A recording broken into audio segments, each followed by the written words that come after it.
Welcome to Recliner Reviews, and today we are talking about a movie that I would say is, not to give spoilers, so far one of our favorites that we're talking about, but so much to talk about, and that movie is John Belushi, You, how much for your wife?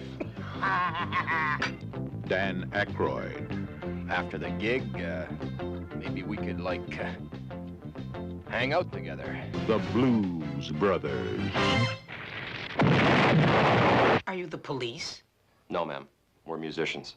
This is the, there's going to be it's not going to be a surprise when we get to this later on, but the best Chicago movie. Not Baby's Day Out? Baby's Day Out is a close second, but this is number one. And there's always that great debate, Baby's Day Out, Blues Brothers, Baby's Day Out, Blues Brothers. But I think Blues Brothers takes the cake there. And I would also argue, this would be a huge argument that we would never get to the end of if we had a million people involved in the debate, but maybe the best comedy of the last 40 years. Yeah, 30 years. I feel like it's on everybody's list as one of the best comedies. Because I feel it's also it's iconic and everybody associates Chicago, Blues Brothers. Yeah, and plus it doesn't hurt to have a guy like Belushi, who's a once in a generation talent, leading up the movie. Yeah, so 100%. Those are a bunch of the key points to why this worked. And also the plot being so unique, the elements of how they pulled this off, it being kind of a musical, but being so absurd. The absurdism it gets amped up throughout the entire movie, and then the peaks in the chase scene.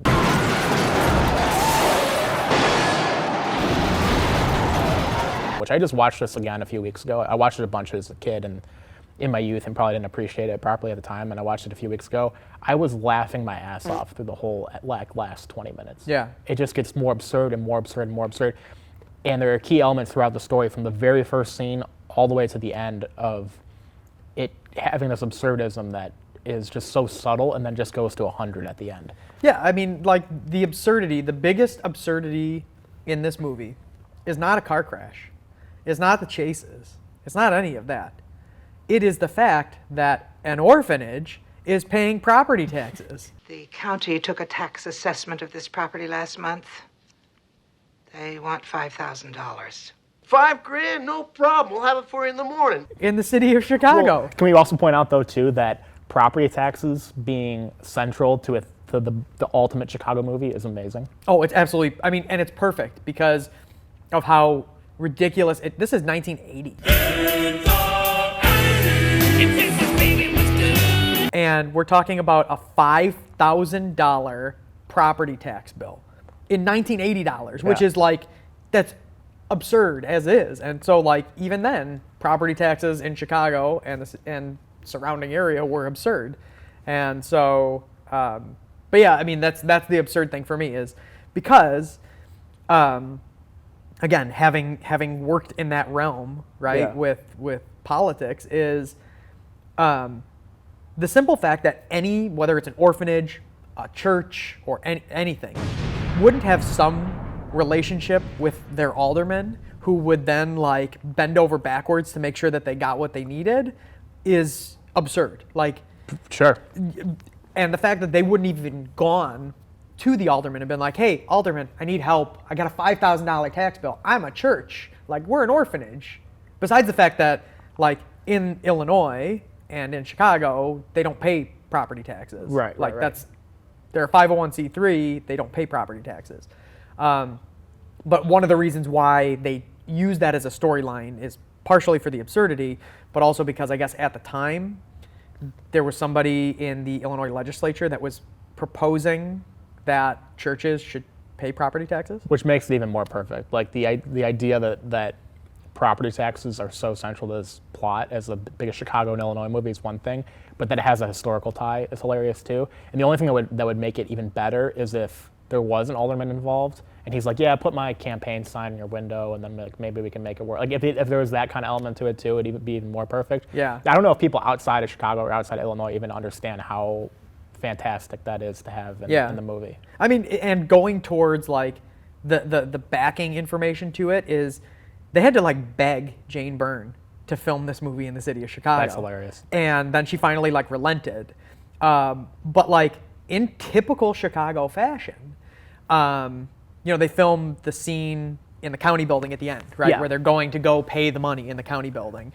Which first, having spent 10 years of my life working in that building, I've always looked for wherever that location was, where they go around the corner and then they go to like the elevator. That does not exist. Like that does not exist. Well, I'm sure part of the inside had to be studio. I mean, I think they used the building. I think Yeah. they actually filmed in the county building, but they just kind of like reworked it. And so like I like map it out, be like, okay, well, if he entered from the Clark side, and then ran and then turned left, like how could he? Like I've often thought about this. You know what you should have done on your last day when you worked there is you should have boarded up. You should have like been like running through the halls and then boarded up the doors as you left with like, the chairs and stuff. I should have, yeah. That'd have been would've great. Yeah.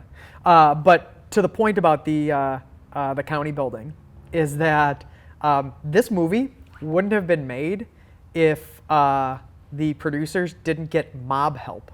Because Well, sure. Because hear this out, the county building, it's rumored that at the time in 1980 that Cook County was basically being run by the mob. And so the mob convinced George Dunn to let them film the movie there. See, isn't it kind of a bummer in some ways? I'm going to make a spicy take that the mob is no longer kind of anything. It's kind of a bummer that we don't have the extra check against the real government. I don't think the mob is that much, not to get on a tangent here, but I don't think the mafia is that much worse than the government. Now, all I have to do is think of a clever line before I pull the trigger. I mean, they are. I mean, the government is mafia. Yeah, right? it's I just, mean, they're both organized crime. So it's kind of a bummer. The mob now has like Richard's Bar in West Town and like a block of power, and it's all a bunch of old dudes. Well, I mean, it's always been. It's a shame. It's always been. Well, a I bunch know, of but old now it's dudes, like now like gambling's legal and stuff. Like, still have Rosemont, I guess. But that Yeah, is that- hilarious. We'll always have Rosemont. Rosemont. That is hilarious. How many? This is like that's why it's so true to be a Chicago movie. And when we were talking about Ferris Bueller's Day Off, your qualification for a Chicago movie, if it's filmed in the suburbs, if it's about people in the suburbs, whatever, like this is filmed in the city, and not just like Ferris Bueller's Day Off, the parade on Clark and LaSalle, or wherever it is. Like this is in recognizable parts of Chicago for people that grew up in the city. Yeah, I mean, of course, you do have. You have the stuff in the county building downtown, but Yeah, and you do have stuff in the suburbs as well, and, Yeah. and even as far out as Joliet for the prison. But right, but people outside of people in New York or LA have never heard of Joliet. yeah, for sure. It's like a nod to people like us. Yeah. And I mean, it is a truly iconic Chicago thing, especially when you think about the Chicago Blues. Not only Blues Brothers and the Blues Brothers Band, but thinking about like the scenes with like Johnny Lee Hooker playing his guitar. I mean, I know Ray Charles is not associated with Chicago, but like that, like the whole scene Yeah. that goes on there. I mean, it's just. Which, by the way, the amount of people in this movie, Aretha Franklin, like I is have a note about bananas. this. Is like the star power in this It's movie incredible. is incredible. And let me read some of the names, okay? Because I know some of them you're gonna go, oh yeah, I remember that. Yeah. But I think there's one that is gonna blow your mind. So John Belushi, Dan Akroyd, John Candy, Cab Calloway, which again, like if you're not big into that type of music, you may not understand, but like Cab Calloway is huge. Frank Oz makes an appearance as a guard. James Brown, Ray Charles, Shaka Khan, Carrie Fisher, Paul Rubens makes an appearance in this movie. Aretha Franklin, Joe Walsh makes an appearance in this movie. Steven Spielberg makes an appearance in this movie. But the two that most people don't get and don't see are Mr. T. Bruh. Mr. T I makes knew an Mr. T appearance, was in, yeah. and James Avery. Bruh. And for those who don't know James Avery, that's Uncle Phil from The Fresh Prince of Bel-Air. I'm trying to like nail down the scene. He's in the dancing scene outside of the thing with Ray Charles. He's in that scene. Just like in the background. He's a dancer.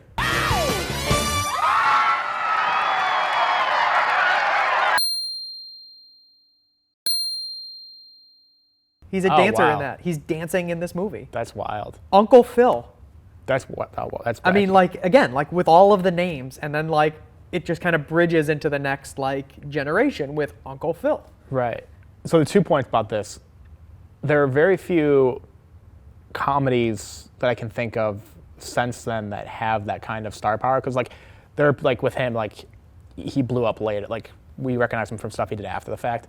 But there are a lot of people on that list that are huge when this movie came out. Like Aretha Franklin, Ray Charles, like those are people that are huge. There are very few comedies that can have that kind of ensemble cast of star power as tertiary characters. The only thing that comes close are Adam Sandler's movies like Grown Ups, where he has Dan Patrick like as a minor character and Shaquille O'Neal. But those movies kind of suck. And there's the snap. So it's amazing that a great comedy, and I would argue one of the greatest comedies, did that. And then two, the name that stands out there to me, and in the movie too, is Carrie Fisher, because this came out in 1980, and Star Wars: A New Hope came out in 1977. So in between, I believe it's in between, I think Empire Strikes Back came out in 80. So in between A New Hope and Empire Strikes Back, and A New Hope's huge, Empire Strikes Back is huge. She's like, hey, I'm gonna be a minor character in this comedy. Yeah, with Belushi. can I give you a little tidbit on that whole thing? Yeah. Blues Brothers and Empire Strikes Back came out on the exact same day. It's false. No way. Not this time. We created it. Not this time. No, not this time. It's totally made up. Pure fiction. It's fiction. It's fiction. We made it up. We made this one up. It's a made-up tale. It's a total fabrication. It never happened. It never happened. This one was invented by a writer. June of 1980. I believe it's June 21st. I think it's actually on my birthday. It came out June 21st of 1980, or it's in the middle of June of 1980. And both of them movies came out on the same day.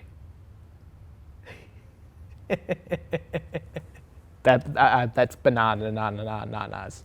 Yeah, absolutely ridiculous.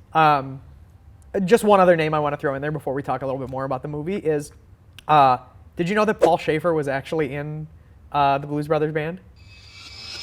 No. So Paul Schaefer was in the Blues Brothers band, but he was filming something else at the time that they were doing this movie, and so John Belushi kicked him out, said, you're not loyal to the band. So Paul Schaefer didn't get a chance to be in Blues Brothers. That's wild. Yeah. I'm still caught up in the Empire Strikes Back Blues Brothers double feature. There you go. That's like the most 80s thing I've ever heard, too. Yeah. Especially because it's on your birthday, too. Yeah. I mean, it might not actually be my birthday. It's like close. Around my birthday. It's like a week around my birthday somewhere in there. I don't know the exact date. I didn't, of course, write it down. Not a chance. I give her a lot of credit for doing that film, but also like her, like so going back to the absurdity of it, her character just kind of like trying to assassinate them. Yeah. Throughout the movie, and you don't know why, is so freaking funny. Yes.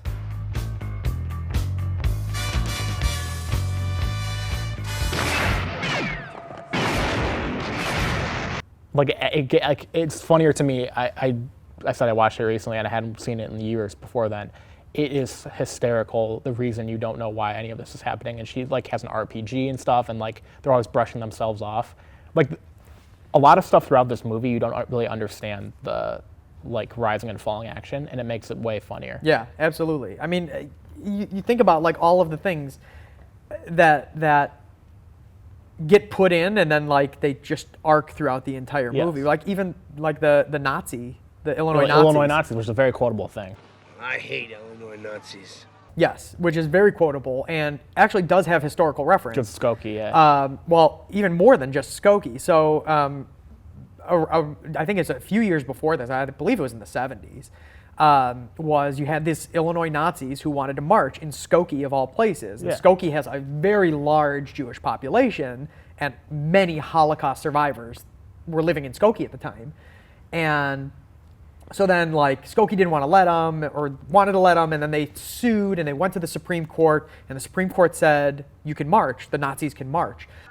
Those bums won their court case, so they're marching today. So the Nazis didn't end up marching in Skokie, they actually ended up marching in Chicago, in Marquette Park, where that scene is filmed with the bridge. It's in Marquette Park.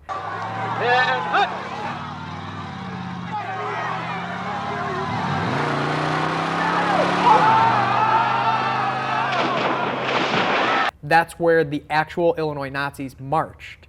And a tie to Chicago, for better or for worse, with him being involved, Rahm Emanuel, former mayor of the city of Chicago, current resident and current person who has 9.5 fingers thanks to Arby's. We have the meat. Was one of the ones that marched against the Nazis at that march in Marquette Park. That I did not know. Yeah, a young. I can't confirm whether or not he had all 10 fingers at that time, or if the meat slicer at Arby's took the half of the finger, but it did happen at that time. Around That's that time. wild. So this is the most. I'm learning so many freaking Chicago facts from you right now. well, I mean, look, I'm happy to be able to drop some Chicago knowledge bombs there, including where they jumped the bridge. That's down by the Calumet fisheries, which go down to the Calumet fisheries, get yourself some good fried fish.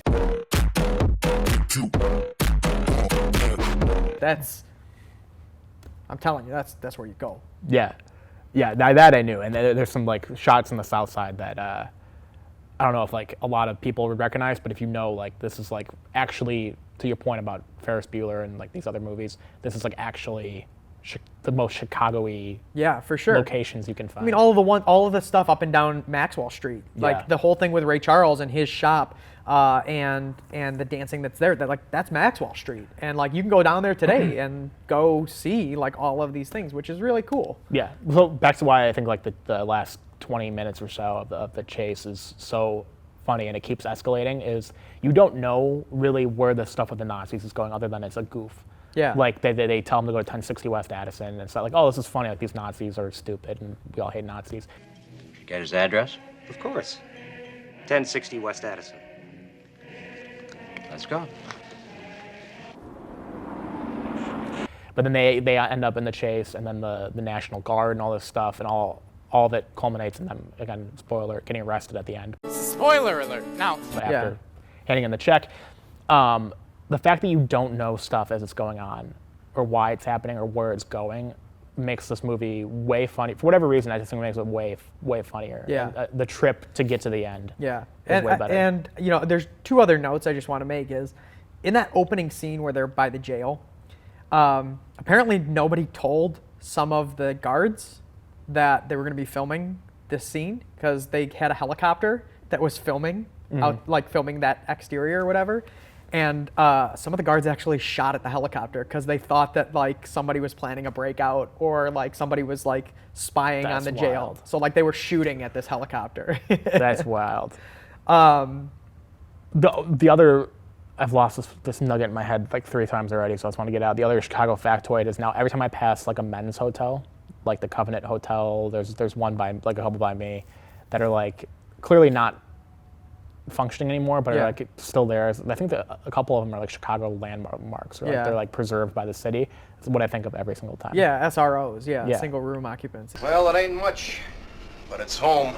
I never lived in one, never been in one, but my first apartment in the city was right next to the train, and the sound of it, people don't understand why I enjoy it. I don't know, the L soothes me. I like the faint sound of the L.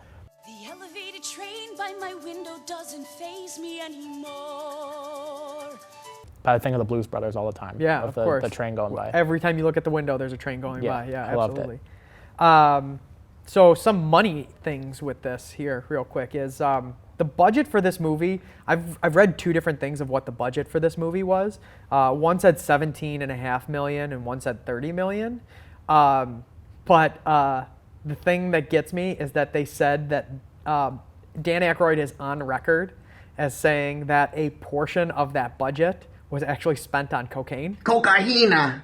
No, of course. For like the cast and the crew, so that this way they could stay awake during all of the shoots.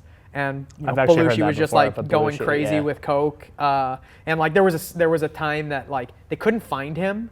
Like Belushi just disappeared from set, and he wandered into somebody's house and like asks them for like a sandwich and a glass of milk, and Dan Aykroyd like goes up to the door and is like, "Hey, have you seen?" And they're like, "Oh, you're here for Jim Belushi." Or John Belushi. Jim Belushi's on my brain because he, unfortunately, this movie, while it's great, gave us Jim Belushi, which is not great. Who's just a leech on his brother's success. Yeah, for sure, 100%. Yeah, he's the George Bush to Jeb Bush. If you ever seen the movie W, so you ruined it for Jeb. Jim, please clap. Yeah. But yeah, so the John Belushi thing was like, oh, you're here for John? Like, yeah. And he's just sitting there like drinking milk and eating a sandwich. That's because like he's like everybody's buddy. Like apparently he was like everybody's buddy. And I've heard that too about. I think it's true on other movies that he's been in. He always needed cocaine on the set. And then of course on SNL, like in the '70s, SNL was notorious for just having a ton of coke for the whole cast. Yeah. Which is kind of it's sad actually. Yeah, I know. And like especially when we start talking about like Animal House. Yeah. You know they went to efforts to try and keep him sober, and clearly this was not the time for that. Right. But yeah, the one last thing I want to say is when they're at Bob's Country Bunker. Bob's Country Bunker. Here we are. Bob's Country Bunker. And they get the bill, which is $300 for what they drank. In $1980, a beer cost $1.50, which means that all of the people in the band had 20 beers that night. Each had 20? Each had 20. That's believable. I mean, look, it's not out of the realm of possibility. Yeah. We don't know exactly how long they spent at Bob's Country Bunker, but still, that's big. I mean, it's a lot. Yeah. That's a big bill. Like that's a lot of beer to drink. You know. Yeah. And that scene's also hilarious, and those scenes are also sustained by how great the music is too. Oh yeah. Like even if you're not with the comedy for whatever reason, like you're engaged with it just based off the music. Yeah, for sure. The last thing I want to say, did you see Blues Brothers 2000? Oh God. Written by Dan Aykroyd and John Landis. Unfortunately, yes. I saw it like when it came out as like a kid because my parents loved the Blues Brothers, and I saw it a bunch in the 90s before I even understood why it was a great movie. And we saw Blues Brothers 2000, I think on like DirecTV pay-per-view. Don't remember any of it, just remember obviously it was bad, and they tried doing the movie without Belushi is stupid. But we always talk about like bad sequels that should never happen. This might be one of the all-time, from the fall from the original, that might be the biggest one. Yeah, I mean, because you don't have the same, like it is the same characters, but it's not the same characters, you know? And so like you just can't, it was a real bummer. 100%. And every time Jim Belushi gets out there and is living in the shadow of his brother. Hoisting the Stanley Cup, World Series, whatever. You know, and doing the, Joliet Jake routine, even though he's not his brother, like, God, it pains me. It really pains me. I'm with you. Yeah. But anyway, this movie was great. Yeah, 100%. I'm going back Fantastic. to what I said, maybe the best comedy. I'd have to really adjudicate that and talk about it at length, but one of the best comedies of the last 40 years, maybe ever. Yeah, because it's like, it's subtle too. Like there's subtlety in the humor, but there's also like kind of knock you over the head, like silly humor, but like it's a good meld, and you don't like feel one way or the other. It's not like a Jim Carrey movie where you're like, I'm getting slapstick this entire movie. There's a little bit of slapstick that's in there, but then it's also like a lot of like subtlety and makes you think, which makes everything better. Yeah. For the score, you can go first. Yeah. I think this actually, I'm between high 7s and low 8s. I think this, I'm gonna go 8-1. So I'm gonna go a little oppo. I'm gonna go lower, and the reason I'm gonna go lower is because I feel like some people didn't like this movie. Really? Yeah, and I feel like people in the South, because like even at the time, like late 70s, early 80s, racism is still very much a thing. It is. They were very much not happy about like the amount of like African American musicians that were in this movie. And so I'm going to say it's going to go lower, and I'm going to say 7.2. Wow. We could not be farther apart. What is it? 7.9. Oh, I was between 7.9 and 8.1. I don't know of a comedy that jumps into the 8s. I don't know why. I mean, look, I think it's 10 out of 10. Like, you give me the number. Like, well, it's nothing 10 can out of be a 10. 10. That's like the figure skating rules. If you call Look, I'm not the Russian judge. If you call something a 10, then nothing can be higher than a 10. Well, if you I don't think Brothers, I don't think anything can get higher than this. So, that's, all right. I mean, we that's should just all my pack it personal up opinion. and not make movies anymore, according to Chris Santino. Yes, don't make any more comedies. No more comedies. We're done here. Yeah, we're done. Pack it up.